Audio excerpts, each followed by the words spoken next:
Es Semana Santa en Jerusalén. Cristianos de todo el mundo acuden a conmemorar la muerte y resurrección de Jesús.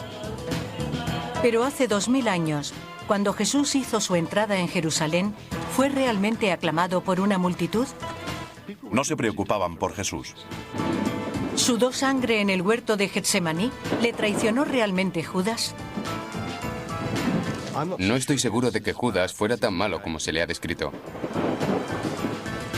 ¿Murió realmente bajo esta iglesia? ¿Sabremos la fecha exacta de la crucifixión? La fecha más probable es el 3 de abril del año 33. Descubramos la verdad de la mayor celebración cristiana en la tierra donde empezó la Semana Santa. El origen de la Semana Santa.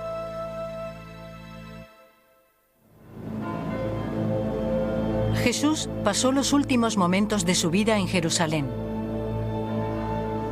Durante la Semana Santa, miles de seguidores rememoran sus pasos y sienten la emoción que infunde el peregrinaje a esta ciudad. Es una experiencia religiosa total. Significa mucho para mí.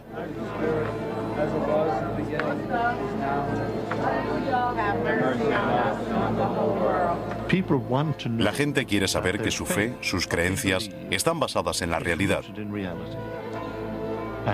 Y siente que puede entrar en contacto con Dios en el lugar que nació y rezó Jesús.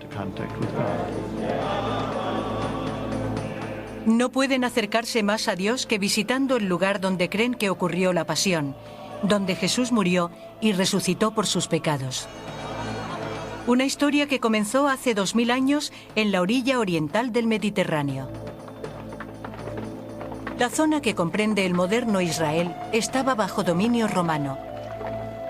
Jerusalén era el centro político y económico de la región. Pero Jesús empezó a tener importancia en el norte, cerca del mar de Galilea.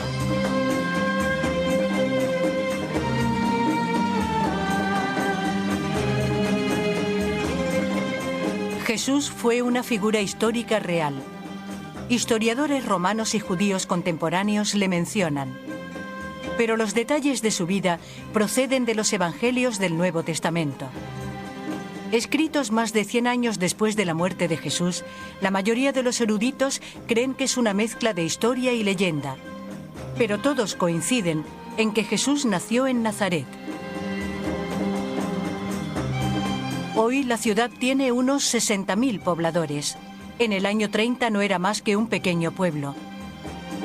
El escenario no era ni mucho menos idílico. Para muchos era la lucha por sobrevivir. En Tierra Santa, en la época de Jesús, la pobreza era el pan nuestro de cada día. Era una pobreza devastadora. Uno de los detalles más interesantes sobre el mensaje de Jesús es que estaba dirigido a personas inmersas en la más absoluta pobreza.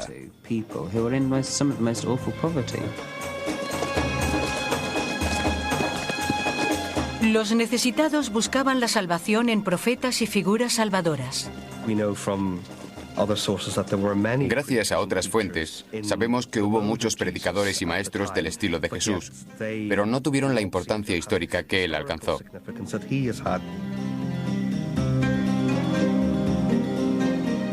Jesús enseñaba, sanaba y atraía a pobres y hambrientos. En el Padre Nuestro se pide a Dios el pan nuestro de cada día.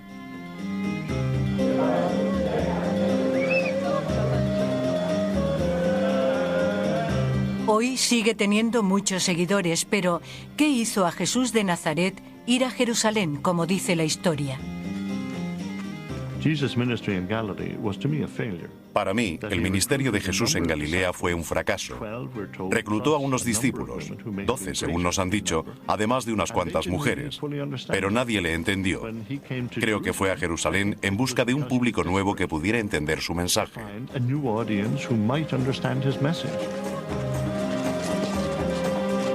Todo aquel que quisiera cambios tenía que acudir a la capital. Hubo un momento en la vida de Jesús en que tuvo que ir a Jerusalén.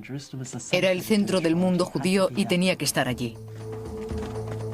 Según el relato de la Semana Santa, Jesús y sus discípulos partieron hacia Jerusalén en primavera, cuando todos los judíos varones se congregaban en la capital para la Pascua.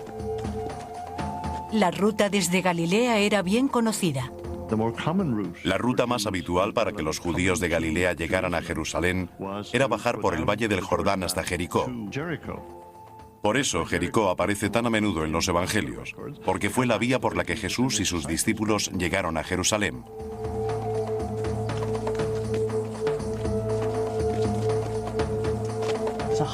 Es un duro camino a través de un país muy árido. Solo al final se descubre la deslumbrante visión de la ciudad santa con su templo.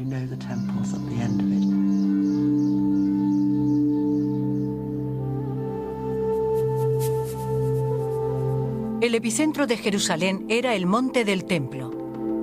Hoy es el emplazamiento de la Cúpula de la Roca, sagrada para el Islam por ser el lugar desde donde el profeta Mahoma subió a los cielos. Hace 2000 años fue el enclave del templo judío. Todo lo que queda es el Muro de las Lamentaciones, el lugar más importante del judaísmo moderno.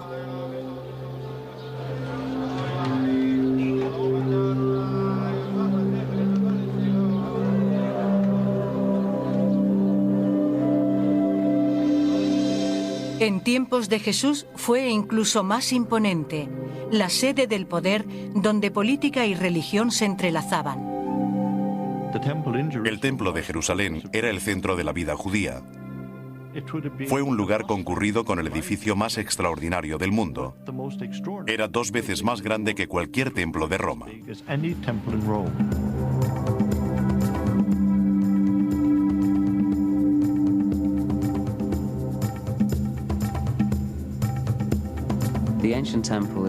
El templo antiguo era una combinación de mercado, lugar religioso y matadero. Por allí pasaban un gran número de animales, porque el puntal de la fe judía era el sacrificio. Gracias a la arqueología sabemos que el antiguo templo de Jerusalén tenía un fantástico alcantarillado.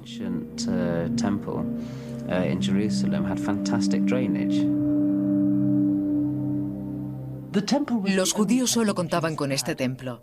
Era famoso. Le fascinaba a todo el mundo. Era símbolo de la identidad judía, aunque nunca se hubiera visitado. Era el eje del que dependía la relación con Dios.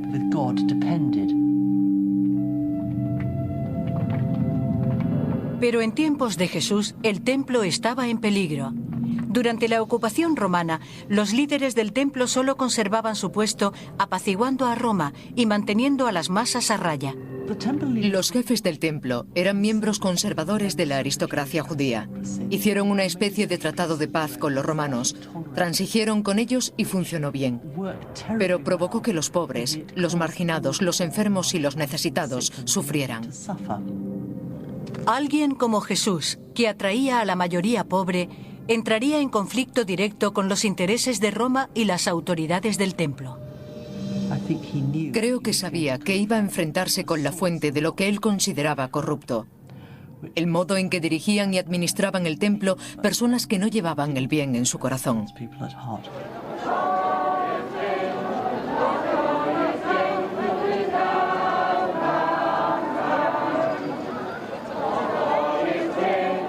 Es Domingo de Ramos en Jerusalén. Todos los años decenas de miles de peregrinos cristianos para recordar los pasos de su Mesías. Vienen a celebrar la entrada de Jesús a Jerusalén.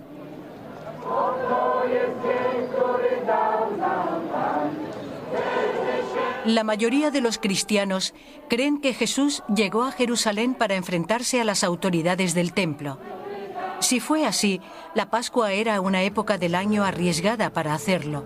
La tensión crecía porque judíos de todo el mundo llegaban para celebrar su libertad de la esclavitud de Egipto. En tiempos de Jesús, la Pascua en Jerusalén era un momento extraordinario. Era una ciudad sofocante, agitada, ruidosa, convulsa. La Pascua les recordaba a los judíos que habían sido esclavos, que habían sido un pueblo oprimido. Era una fiesta de liberación. Las pasiones se inflamaban. Era un tiempo peligroso para estar en Jerusalén. 2000 años después, el Muro de las Lamentaciones está lleno de gente. Hoy, la Pascua sigue siendo una época mágica para vivirla en Jerusalén. Pero para los cristianos, el atractivo es la celebración de la Semana Santa. La procesión del Domingo de Ramos comienza fuera de las murallas de Jerusalén, porque el propio Jesús no se alojó en la ciudad. Según los evangelios, se quedó a 3 kilómetros, en Betania. Jesús no pudo permitirse vivir en la ciudad. Cuando llegaban los peregrinos de todas partes del mundo, los precios subían como la espuma. Jesús se quedó en Betania, en casa de Marta, María y Lázaro.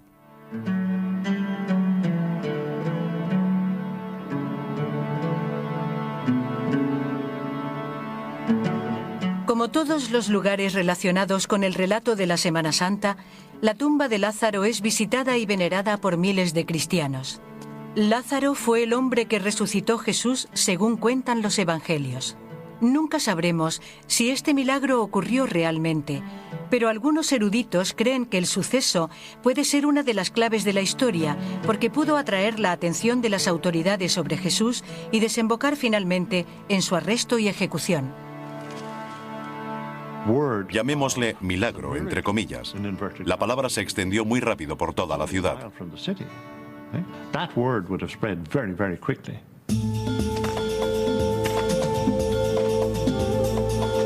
Según la tradición cristiana, Jesús abandonó la casa de Lázaro y llegó a Betfagé, muy cerca de Jerusalén. Dicen que allí usó una roca para montar un asno y entrar en la ciudad. En 1876 se construyó un monasterio. Durante la construcción se encontró una roca venerada desde entonces. Pero 2000 años después de la entrada de Jesús, muchos historiadores sospechan del hallazgo. La piedra es mucho más grande que el asno. Podría haber sido apropiada para que un cruzado montara su corcel, pero no para montar un burro. Pero los evangelistas coinciden en que Jesús entró en Jerusalén a lomos de un asno. De ese modo cumplen con una antigua profecía que proclamaba la llegada del Mesías, un nuevo rey de los judíos.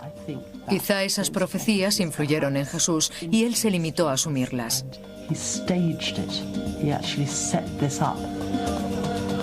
Según el relato tradicional, Jesús fue aclamado por una multitud que blandía palmas. El Antiguo Testamento está lleno de profecías que los escritores supusieron que ayudarían a la gente a reconocer al Mesías. Montar un asno era una de ellas.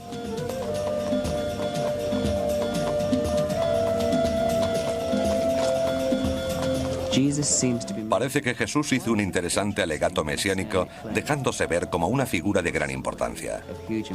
Estaba profetizado en el Antiguo Testamento. Era un rey que entraba en Jerusalén montado a lomos de un burro. Era una figura extraña, un campesino, una persona sencilla, no muy bien vestida, con acento del norte. Interpretaba una antigua profecía de manera ridícula, montando un burro. Hoy, los peregrinos del Domingo de Ramos ocupan las estrechas calles de Jerusalén. Algunos eruditos creen que hace 2000 años la multitud pudo haber alertado a las autoridades de que Jesús podría representar una amenaza a su poder. Otros ponen en duda que supieran de antemano su simbólico acto.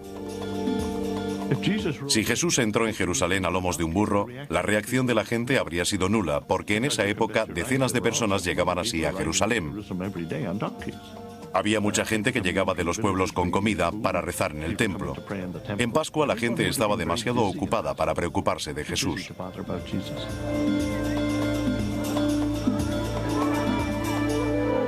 Hoy, en Pascua, la gente sigue llenando Jerusalén. Hace 2000 años, la mayoría acudía para hacer sacrificios de animales en el templo. En Pascua el templo era una locura. Se calcula que la población de Jerusalén, con todos sus peregrinos, alcanzaba la cifra de 150.000 personas.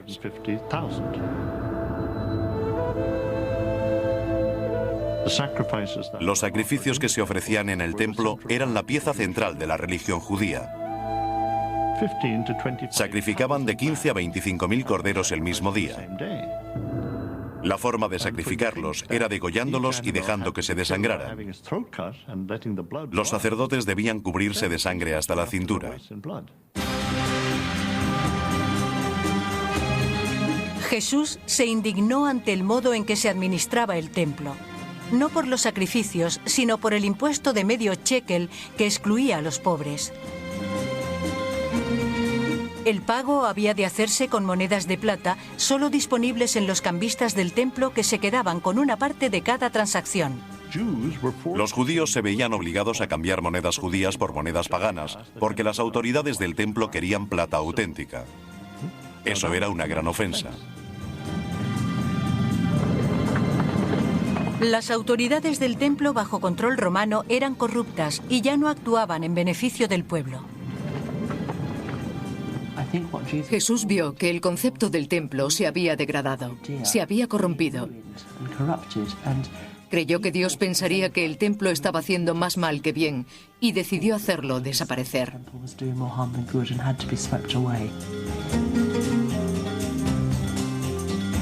Jesús centró su ira en los cambistas.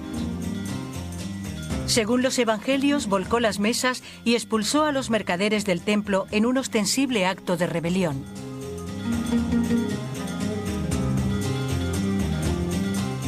Caifás era el sumo sacerdote de la época. Caifás lo habría interpretado como un ataque a la estructura. Pensó que había que tomar medidas contra esa amenaza potencial. Tomar medidas significaría su ejecución. ¿Pero conocería Jesús las consecuencias directas de sus actos? Los eruditos están muy divididos respecto a si Jesús previó su muerte. Si pensó que su visita a Jerusalén sería el final. Yo creo que lo sabía. Sabía que su muerte era parte de la misión. Dios quería que se sacrificara. Se presentó de tal forma que no pareciera un peligro para el orden público, porque sabía que le acusarían de eso. Volcar las mesas y cumplir las profecías que le proclamaban nuevo rey de los judíos exaltó los ánimos. Pero horas antes de que el relato de los actos de Jesús se extendiera por las intrincadas callejuelas de Jerusalén, se dio la orden de su captura. En las horas siguientes hizo famoso otro lugar.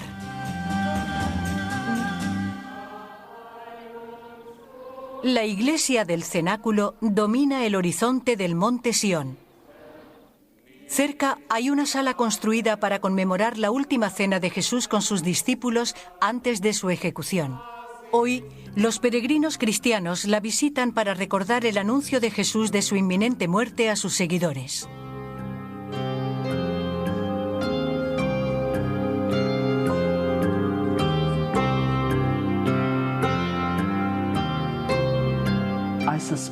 Debió ser una cena muy tensa. Sabían que las cosas iban a tomar tintes dramáticos. Esperaban que la entrada en Jerusalén fuera el comienzo de un momento en que Dios reivindicara a Jesús, le convirtiera en rey y los romanos le aceptaran sin más. Pero esa esperanza había empezado a desvanecerse. Estaban tensos y nerviosos. No sabían qué iba a ocurrir a continuación. Tenían miedo. En Betania estaban muy cerca del desierto. Podrían haber huido en cualquier momento. Ahora estaban en una ciudad y si alguien estaba interesado en atraparlos, lo tenía muy fácil. Pensando que su muerte estaba cerca, Jesús instituyó un ritual de celebración de su vida. Beber vino y comer pan se convirtieron en símbolos de conmemoración. Fue el comienzo de la sencilla ceremonia de la Eucaristía cristiana, palabra griega que significaba acción de gracias. La historia de la Semana Santa dio un giro dramático. Jesús dijo entonces algo muy doloroso de escuchar. Afirmó que uno de sus discípulos le traicionaría. Todos se miraron unos a otros preguntándose si serían ellos. En ese momento Judas abandonó la estancia. Judas, el 12º discípulo, abandonó la última cena y avisó a Caifás del paradero de Jesús.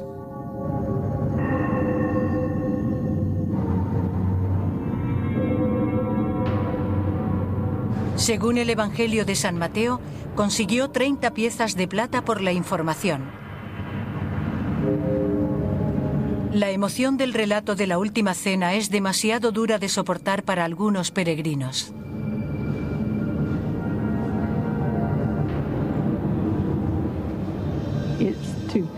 Pienso en Cristo tomando la última cena en la habitación de arriba y en todo lo que ocurrió aquí.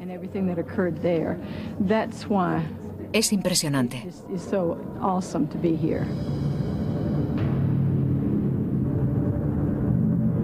Después de la última cena, Jesús y sus discípulos salieron de la ciudad bajo la luna llena de Pascua por el camino de Betania al Monte de los Olivos. Para llegar hasta allí cruzaron el Valle de Cedrón. El Valle de Cedrón es el valle que separa la ciudad de Jerusalén del Monte de los Olivos. Ahora es un gran cementerio, y ya lo era en tiempos de Jesús.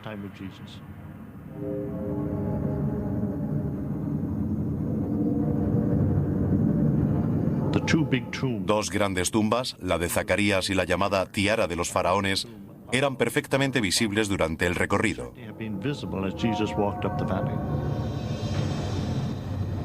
La visión de esas tumbas brillando a la luz de la luna le hizo darse cuenta de que su muerte estaba muy próxima, y le entró pánico.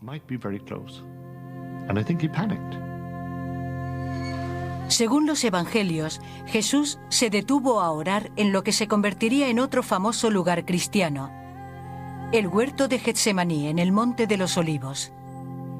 Los retorcidos olivos son un vínculo con el pasado. Algunos tienen más de 2000 años. Hoy son cuidados por los frailes franciscanos. Los árboles de este jardín son muy especiales. Uno de ellos bien podría ser el árbol bajo el que Jesús se sentó a orar. Estar en el huerto de Getsemaní, donde reposan estos árboles antiguos, con el jardín alrededor, te hace darte cuenta de que Jesús estuvo aquí. Me permite sentir su espíritu, hacerme una idea de lo que sufrió.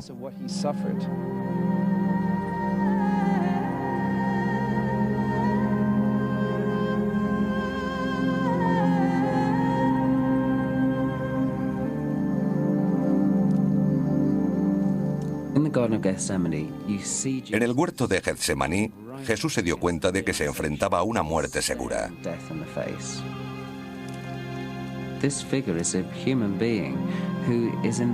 Era un ser humano inquieto y nervioso porque sabía cuál iba a ser su destino. En el Evangelio de San Lucas se afirma que Jesús estaba tan nervioso que sudó sangre. ¿Pero es una parte simbólica de la Semana Santa o pudo haber ocurrido realmente? Sabemos que es algo que puede ocurrir. En casos extremos de estrés y miedo, la piel puede exudar sangre. Ha ocurrido en casos de presos en el corredor de la muerte. Pero Jesús seguía siendo libre. ¿Podría haber evitado su arresto si hubiera querido? No le habrían cogido. Las autoridades tendrían que haberle perseguido desde la ciudad y él les hubiera llevado ventaja. Habría tardado 15 minutos hasta lo alto del Monte de los Olivos, otros 20 hasta Betania, donde podría haber hecho acopio de alimento y agua para adentrarse en el desierto. Nunca le habrían encontrado. La cuestión es por qué decidió quedarse en el huerto. Creo que lo consideró inadecuado, ya que Dios quería que recibiese allí el beso de Judas.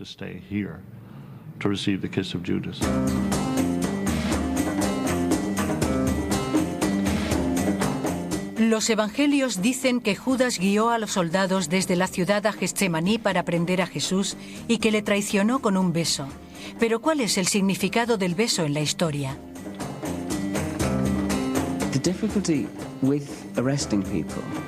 La dificultad de arrestar delincuentes en el mundo antiguo es que no tenían fotografías. Se sabe que en el relato de la traición a Jesús, Judas fue hasta él y le besó, porque las autoridades tenían que saber cuál de esos galileos barbudos era el elegido.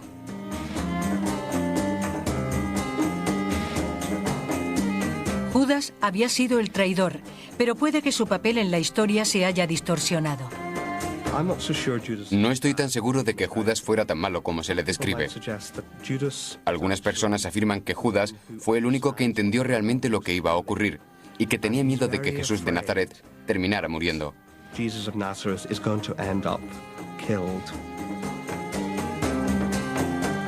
Incluso la traducción de los evangelios hace dudar del lado oscuro de Judas. La palabra traición no se llega a mencionar. La traducción habitual del verbo griego es entregar. Es mucho más neutral. Si asumimos que Jesús estaba convencido de que tenía que morir, habría sido lógico decirles a las autoridades dónde estaba. Judas habría sido el mensajero.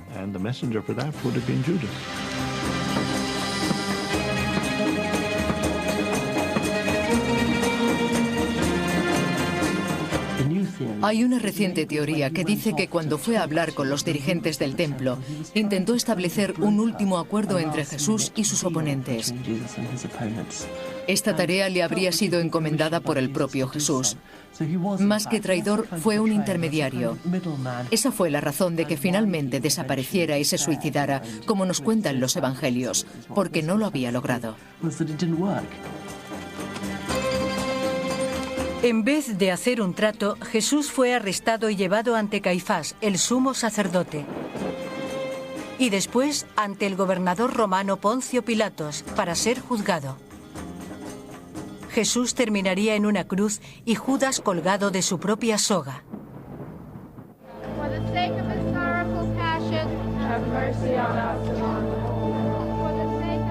Es Viernes Santo en Jerusalén. Los cristianos se preparan para rendir homenaje a las últimas horas de Jesús. Creen que el Hijo de Dios fue obligado a llevar una cruz por las calles antes de ser crucificado.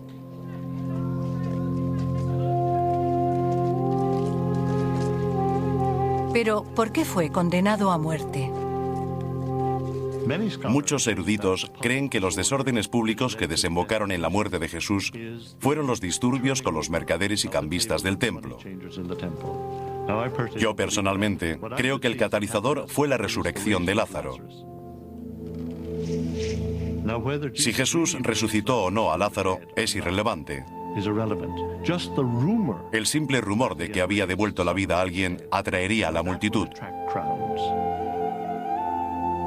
Caifás, el sumo sacerdote, tenía instrucciones de mantener el orden, y si no lo conseguía, los romanos le depondrían. Caifás, temeroso de perder su puesto, decidió tomar medidas contra Jesús.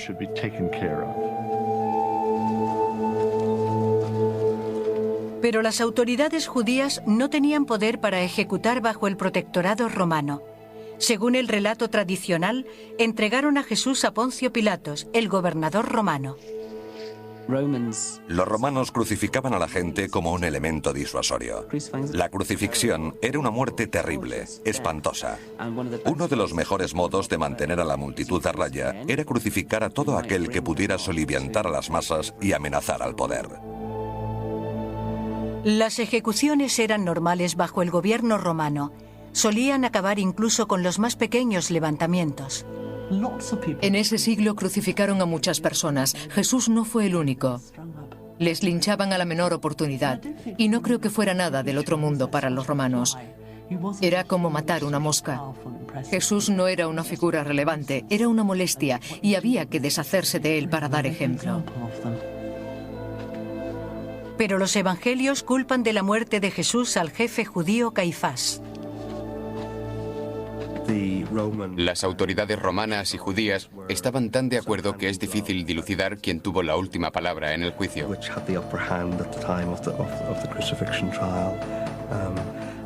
En la historia cristiana, debió ser sencillo señalar a los judíos.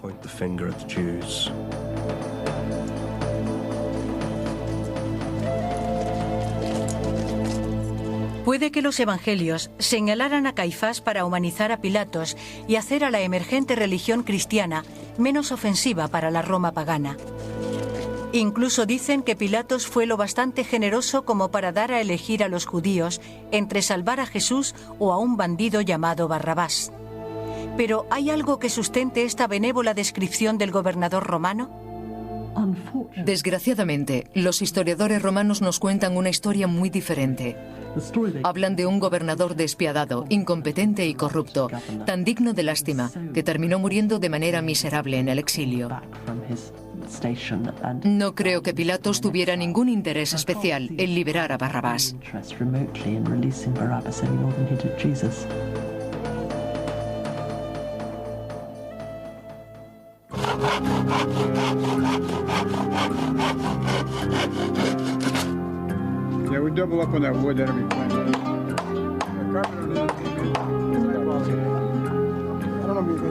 Peregrinos de todo el mundo acuden a Jerusalén para recrear los últimos momentos de la vida de Jesús. Algunos se visten y participan en el drama con cascos, espadas y sangre de mentira. Solía representar a uno de los soldados romanos, pero uno de los ministros se casó y se mudó a otra iglesia. Me llamaron para sustituirle y acepté. Amo a Dios y disfruto haciéndolo. Para mí es un gran privilegio, es sobrecogedor. ¿No eres rey? ¿Quién eres? ¿El rey de los judíos? Mentiroso.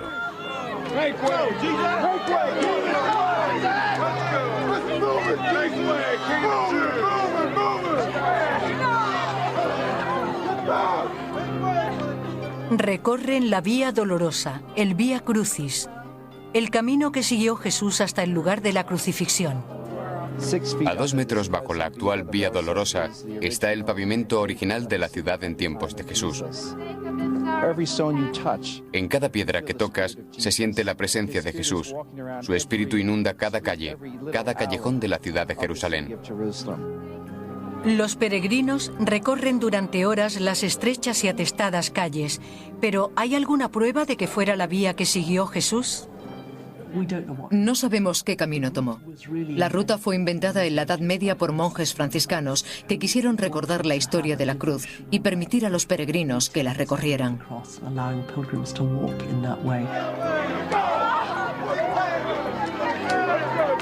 ¿Cargó Jesús con su propia cruz? Era normal que los reos que iban a ser crucificados cargaran con la cruz. No era extraño. Los evangelios nos ofrecen un conmovedor detalle con tintes de precisión histórica.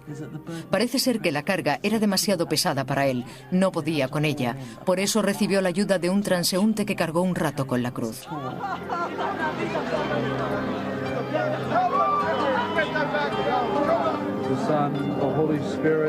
As it was in the beginning, is now, and ever shall be, world without end. Amen.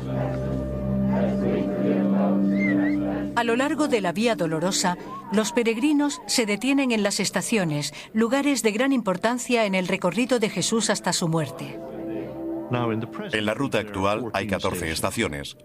Su emplazamiento no tiene base histórica alguna, y algunos de los sucesos, como el de la Verónica enjugando el rostro de Jesús, tampoco tiene base en los evangelios. No creo que haya nada de histórico ni en el recorrido ni en las paradas o estaciones que lo jalonan.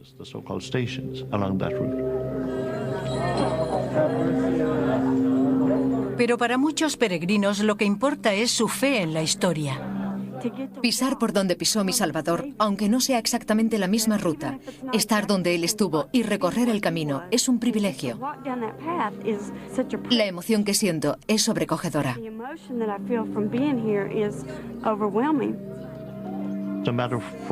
Independientemente de por dónde se empiece, se tiene la misma experiencia espiritual de ser arrastrado a través de calles atestadas de gente, donde te empujan y te asaltan.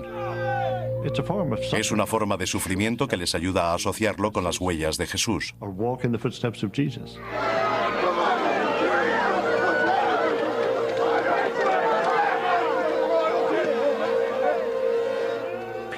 La gente necesita hacer viajes. Para la mayoría de los cristianos del mundo se trata de viajes internos. Para los que han visitado Tierra Santa es un viaje físico que rememora la historia. Importa más el relato que la historia en sí misma.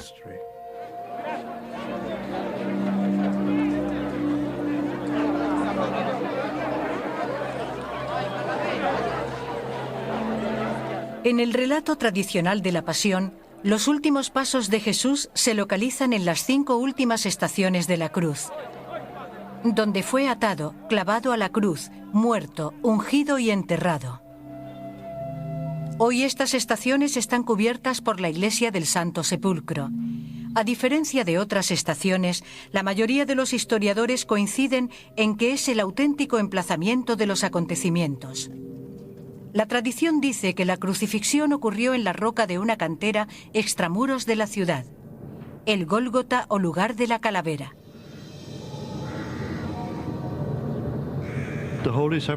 El Santo Sepulcro está construido sobre la cantera en la que fue ejecutado Jesús. No hay duda, ni histórica ni arqueológicamente. En tiempos de Jesús, estaba a las afueras de la ciudad. Había cuevas que se usaban como tumbas, y en el lado oriental hay un lugar que coincide perfectamente con el Gólgota.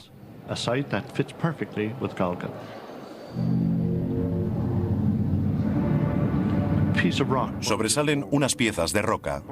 Los canteros las dejaron porque era piedra pobre.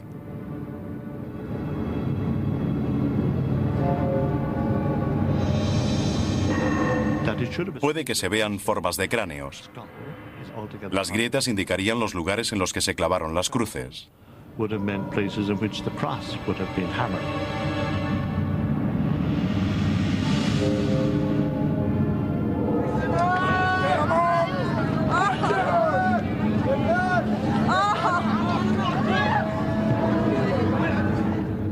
La crucifixión es el acontecimiento más simbólico de la cristiandad, y la iglesia del Santo Sepulcro es el lugar más venerado. Pero para los primeros peregrinos que llegaron a Tierra Santa y erigieron esta iglesia, no había visitas organizadas. ¿Cómo pudieron estar seguros de que era el lugar exacto de la crucifixión de Jesús? 300 años después de la muerte de Jesús, uno de los primeros romanos en convertirse al cristianismo encontró el lugar. Helena, la madre del emperador Constantino, el primer gobernante cristiano de Roma, viajó a Tierra Santa para encontrar pruebas de la historia cristiana. Encontrar el lugar de la crucifixión fue más sencillo de lo que esperaba. Helena encontró el lugar de la crucifixión con un sencillo método. Preguntó al obispo y este le señaló el lugar del que tanto se hablaba, el lugar que siempre habían creído los cristianos. El Gólgota había quedado oculto bajo un templo romano en un intento de evitar que los cristianos veneraran el lugar. Helena hizo desmantelar el templo y excavó bajo él.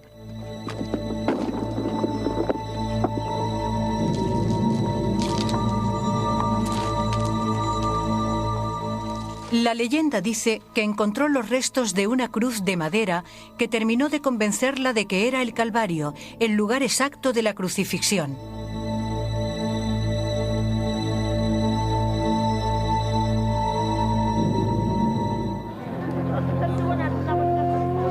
La iglesia del Santo Sepulcro marca el lugar de la ejecución de Jesús, el corazón del cristianismo. Una constante corriente de peregrinos y turistas religiosos vienen a rendir su homenaje. Pero hace 2000 años, durante la Pascua, la escena de la crucifixión en la cantera, fuera de las murallas de la ciudad, debió ser muy diferente. Habría sido ignorada porque el día de la preparación para la Pascua era uno de los más bulliciosos de la ciudad para los judíos. Probablemente fue un momento de gran soledad, en una pequeña colina a las afueras del lado norte de la muralla, en una cantera, con discípulos, especialmente mujeres, mirando desde lejos. Debió ser un momento horrible.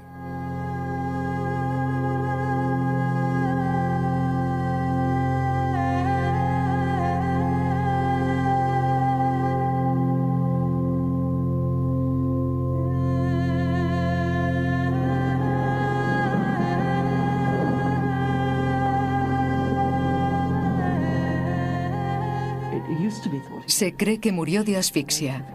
El peso de su cuerpo colgando de la cruz le llevó a un estado de incapacidad para respirar. Hay una teoría más reciente que dice que murió por la tremenda pérdida de sangre provocada por las torturas a las que le sometieron y por las heridas en manos y tobillos causadas por los clavos.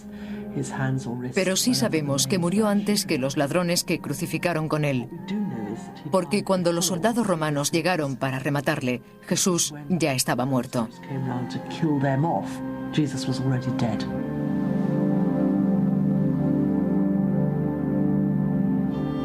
La importancia de la muerte de este hombre tendría repercusiones en la historia. Pero ¿es posible usar la ciencia para fechar con precisión un acontecimiento que conmueve a tantas personas? Sabemos que Jesús fue crucificado en Pascua, en viernes. Fue crucificado cuando Poncio Pilato fue procurador de Judea del 26 al 36 de nuestra era. Podemos reconstruir el primer siglo del calendario judío.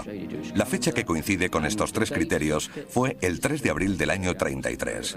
Muchos, incluido el Papa, lo aceptan como la fecha más probable de la crucifixión.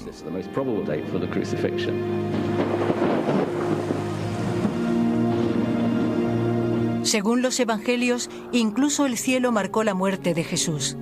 La luna se tiñó de sangre. Pero ¿podría ser cierta esta historia? La luna convertida en sangre es una frase usada muchas veces en la literatura antigua. Significa un eclipse lunar.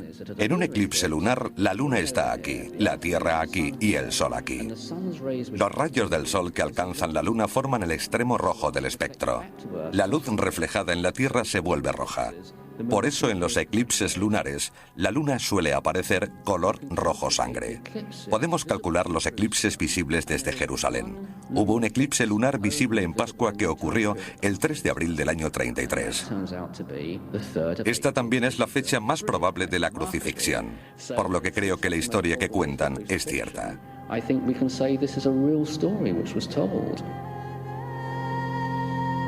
En la historia de la Pasión, la luna se volvió roja como símbolo de la ira de Dios. Hoy, en la iglesia del Santo Sepulcro, los visitantes acuden para pedir el perdón.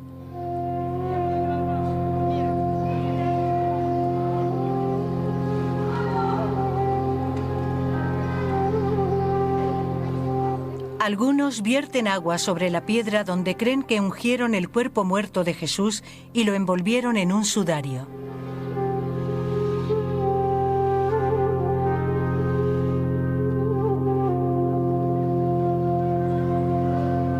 Usan ropa y jeringuillas para recoger gotas de agua, convencidos de que la piedra la ha consagrado.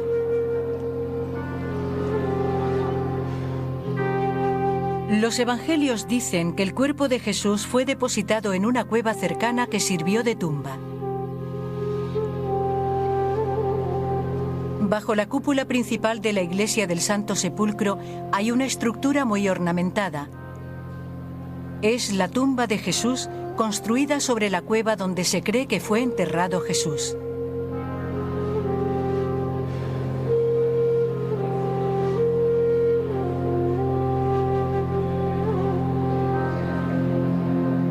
A diferencia de otros relatos del siglo I, la historia de Jesús no terminó con su crucifixión y enterramiento.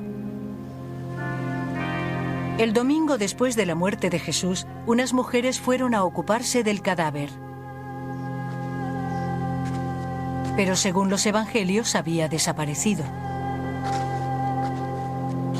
En los últimos 2000 años se han propuesto miles de teorías que intentan explicar este hecho. Algunos piensan incluso que no llegó a morir. Ha habido propuestas de teorías que dicen que Jesús no fue crucificado o que no murió del todo y pudo revivir, que solo fue una muerte parcial, pero no son convincentes. Estoy segura de que murió realmente. Para los romanos fue una ejecución más. ¿Por qué estaba vacía la tumba? Los cristianos creen que Jesús resucitó de entre los muertos.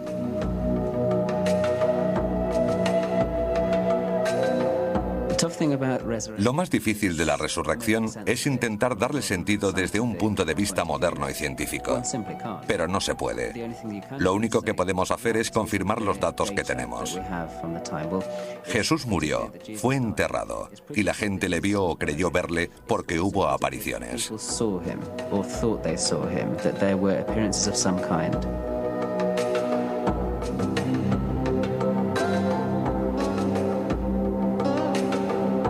Los evangelistas dicen que los discípulos vieron una figura que creyeron era Jesús.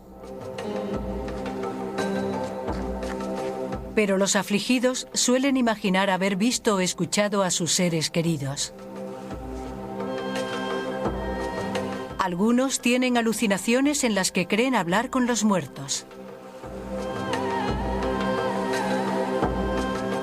Pero los eruditos cristianos dudan que los discípulos arriesgaran sus vidas por difundir la palabra de Dios sin creer en algo real.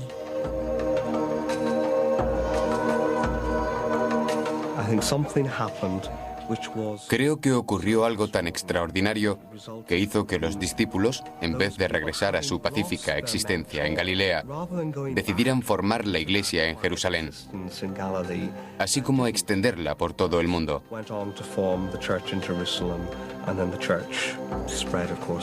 Ocurrió algo que no puede explicarse con simples alucinaciones. No puede explicarse con las reacciones de dolor.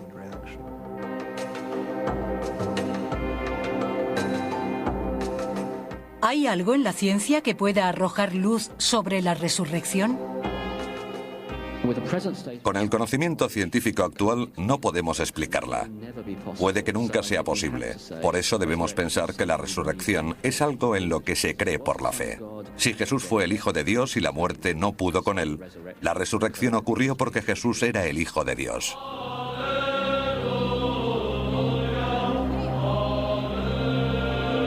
El final de la vida de Jesús podría haber sido un relato de muerte y desastre. Pero la creencia de los discípulos en su resurrección lo transformó en una historia de esperanza. Hoy, los feligreses visitan el lugar donde creen que Jesús regresó de entre los muertos. Un milagroso clímax para la historia de la pasión y catalizador de la explosión del cristianismo. La Pascua se convierte en el momento en que Jesús es reivindicado. De repente, todas las cosas que parecían un desastre, que parecían ir mal, se convierten en parte del plan de Dios.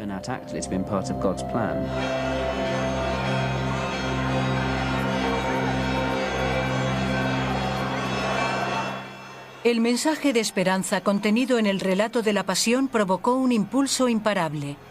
Hoy, más de 100.000 millones de personas se llaman cristianos. Los que visitan Tierra Santa encuentran las raíces de su fe en la Iglesia del Santo Sepulcro. El relato de la pasión es una historia de esperanza respaldada por muchos. Nos obliga a pensar en la vida y en la muerte, y en lo que hay más allá. Al final, nos quedamos con muchas preguntas sin respuesta. Pero en cierto sentido yo diría que la resurrección es la gran pregunta sobre la existencia.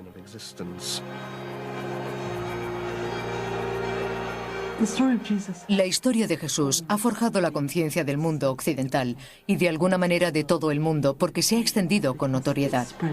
Es universal. Habla de las esperanzas y sueños que todos tenemos. Que hay algo más en esta vida que gastar, comer, morir, tener relaciones sexuales o hijos. Hay algo más importante que nos engloba a todos. Todo el mundo quiere tener esa esperanza.